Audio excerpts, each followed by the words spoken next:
বগুড়াতে ঘুরতে যেতে চেয়েও দুর্ভাগ্যবশত আমাদের নওগাঁ যেতে হলো। আগের দিন রাত থেকে প্ল্যান করে রেখেছিলাম যে বগুড়া ঘুরতে যাব, বগুড়া মোমোইন যাব, আশেপাশের ফুডকার্টের খাবার ট্রাই করব, বগুড়া সারাটা দিন ঘোরাফেরা করব এবং সে মোতাবেক পরের দিন বাসা থেকে বের হয়ে ট্রেনের টিকিট করে স্টেশনে ট্রেনের অপেক্ষা করেও কেন আমরা বগুড়া যেতে পারলাম না, কি এমন ঘটেছিল যার কারণে পুরো প্ল্যানই ক্যান্সেল করতে হলো। তার পরবর্তীতে নওগাঁ আমরা কোন জায়গাতে ঘুরতে গেলাম, কি কি করলাম, সব ঘটনার বিস্তারিত নিয়ে থাকছে আজকের পুরো ব্লগ। সো হ্যালো ভিউয়ার্স, আসসালামু আলাইকুম। কেমন আছেন আপনারা সবাই? আশা করতেছি আপনারা সকলে ভালো আছেন। আলহামদুলিল্লাহ আমিও ভালো আছি, কিন্তু আমার মনটা একদমই ভালো নেই। এই যে দেখেন দুপুর বাসা থেকে বের হয়ে গেছি বগুড়া যাওয়ার উদ্দেশ্যে। অনেক দিন হলো বগুড়া যাব করেও যাওয়া হয়নি। অবশেষে ভাবলাম যে বগুড়া যাওয়া হবে, কত কি করব, অনেক জায়গায় ঘোরাফেরা করব, খাওয়া দাওয়া করব, সবকিছু ভেবে আমরা ট্রেনের টিকিট করে বসে আছি। আমাদের ট্রেন ছিল দুপুর 2:20 বুড়িমারি এক্সপ্রেস। মোটামুটি আমার স্টেশনে যেতে 15 বেজে যায়, আর এর মধ্যে 20-এর মধ্যে একটা ট্রেনও আসে। মোটামুটি আমার স্টেশনে পৌঁছাতে 2:15 বেজে যায়, আর এর মধ্যে 18 থেকে 20-এর মধ্যে একটা ট্রেন ঢোকে। আমি তো প্রথমে ভেবেছি এটাই হয়তো আমাদের ট্রেন। আমি তো মনে মনে বেশ খুশি ছিলাম যে এত তাড়াতাড়ি ট্রেন চলে এসেছে, কিন্তু না,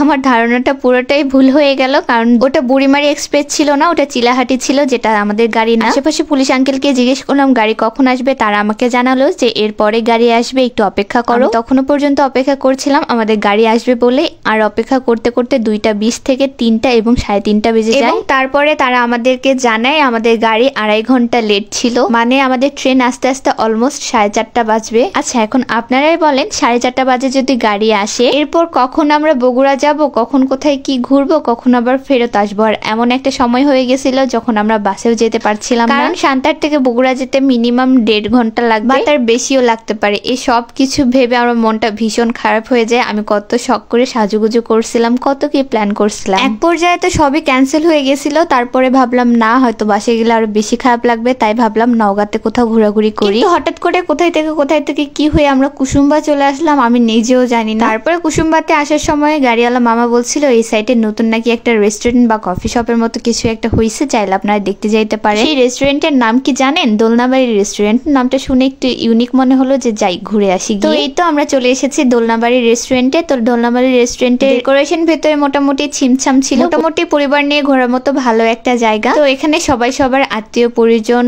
ভালোবাসা মানুষ সবাইকে নিয়ে ঘুরতে আসছে। তো আমি এখানে নিজের মুড ভালো করার চেষ্টা করতেছিলাম। এখানে অনেকগুলা দোলনা আছে, আর এই এতগুলো দোলনার জন্য হয়তো তারা নাম রেখেছে দোলনাবাড়ি রেস্টুরেন্ট। তো আমি নিজেকে অনেক বোঝানোর চেষ্টা করতেছিলাম যে মন খারাপ করব না, তাও আবার তাও কেন জানি ভেতরে আমার খারাপ লাগা কাজ করছিল। আমি জানি না আসলে কেন। ওই যে একটা কথায় বলে না, আমরা যতই প্ল্যান করি না কেন, উপরে আরেকজন প্ল্যান করে, উনি যদি না চায় আসলে কোনো কিছুই সম্ভব না। তো আমরা এখানে বেশ কিছুক্ষণ ঘোরাঘুরি করলাম, ছবি তুললাম, দোলনায় দোল খেলাম, আশেপাশে ঘুরলাম, দেখলাম। আর তারপর আমাদেরকে তারা খাবারও দিয়ে যায়। আমরা অর্ডার করেছিলাম ফুচকা আর একটা মুড়ি মাখা, আর তার সাথে সফট ড্রিঙ্ক ছিল। আর রেস্টুরেন্টটা যেহেতু গ্রামের ভিতর, তাই সবকিছুই আপনি একটা গ্রাম্য ভাইব পাবেন। আর ফুচকাটা এভারেজ আমার বাড়ির ফুচকার মতো লেগেছে। তবে হ্যাঁ, আমার হাতের মতো এতটা মজা ছিল না, ঠিক আছে? আমি বাসায় অনেক বেশি মজা করে ফুচকা বানাই, তো এখানে এত বড় ফুচকা আমি তো মুখেই নিতে পারছিলাম না। তো ফুচকা খাওয়ার পরে এখানে একটু মুড়ি মাখা খাচ্ছিলাম। সব মিলায় একটা ভালো সুন্দর বিকেল ছিল। আর এরপরে আমরা যাব কুসুম্বা মসজিদের ভিতরের দিকে।